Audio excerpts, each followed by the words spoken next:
Hey there, I'm Liam Martin from Running Remote, and in today's video, we're talking about 5 reasons why your company should consider a remote work agreement for your employees. But first, of course, if you're watching this video, I bet you're interested in remote work. Are you subscribed to this YouTube channel or perhaps our email newsletter? Links below for more ways to get Running Remote content to you faster. Now, back to remote work agreements. Before we dive into why your company should have employee remote work agreements, let's just ask the question, are employee agreements still a thing? And yes, they very much are. They can be as simple as a one-page bullet point list covering compensation, role responsibilities, schedule, and employment period.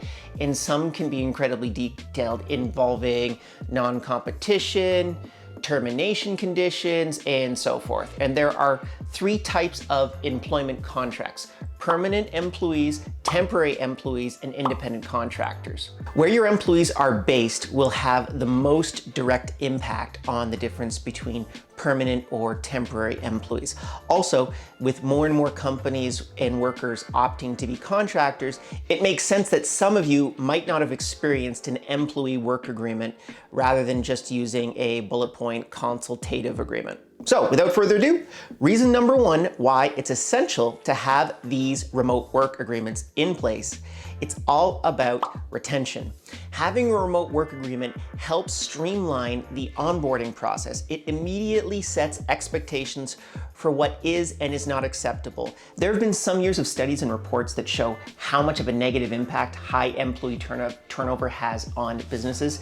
Save yourself the time and trouble by establishing a type of baseline to avoid having to deal with problems down the road, leading to either people quitting or, worse yet, being terminated. I personally have actually had one of those experiences myself. We had an issue where we had not properly signed an employment agreement properly, and it ended up costing us, I think, almost $30,000 in legal fees to be able to get that fixed. So really important to be able to lay that out at the beginning before you actually get into the details of actually working. Reason number 2, very similar to reason number 1, but slightly different: legal issues. If you're a remote first founder, then you're probably familiar with the term employment of record. It's kind of like remote work equivalencies of the US military's old don't ask, don't tell policy. Having these remote work agreements in place at the beginning of employment ensures that you aren't having to deal with the legal or, worse yet, tax implications that you weren't expecting. Anything tax or employment law is like a snowball effect. The longer it goes on, the worse it gets. Make sure you deal with these types of problems very earlier on, very clearly defined. Are you a contractor? Are you responsible for your own taxation?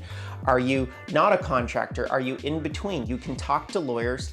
We actually have some videos connected to that. I think I have a video like top 5 things to know from a lawyer before hiring remotely.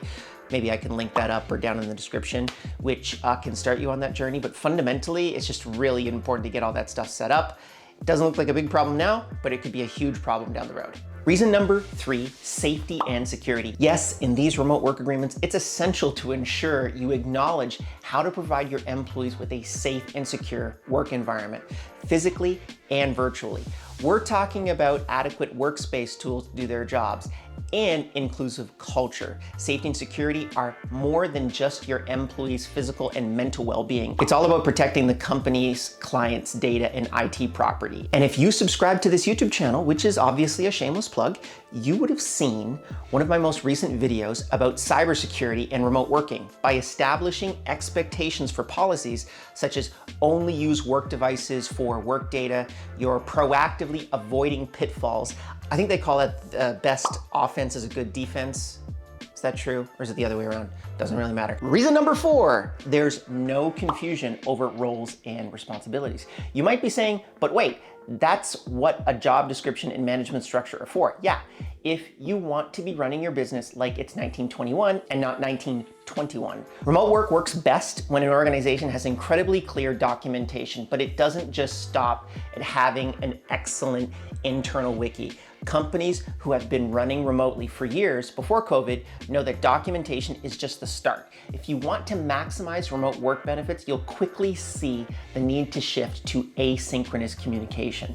It's almost impossible to do that without an agreement in place about what is the decision maker, how is it actually gonna happen, and what are you gonna do? Last, but certainly not least, is number 5. It's kind of like an HR part 2. It's all about perks, stipends, equipment, benefits, and equity. You need to confirm from the very start what you will or will not cover or offer your employees as part of their comp package. I know for me, we've done this a lot. We've made a lot of successes, but obviously some mistakes. And you can't just tell somebody, hey, I'm gonna give you 1/10 of a point of equity as an example, and not write that down, because that 1/10 of a point can turn into 1/4 of a point, or there can be miscommunication that can happen in there. It is a very serious problem.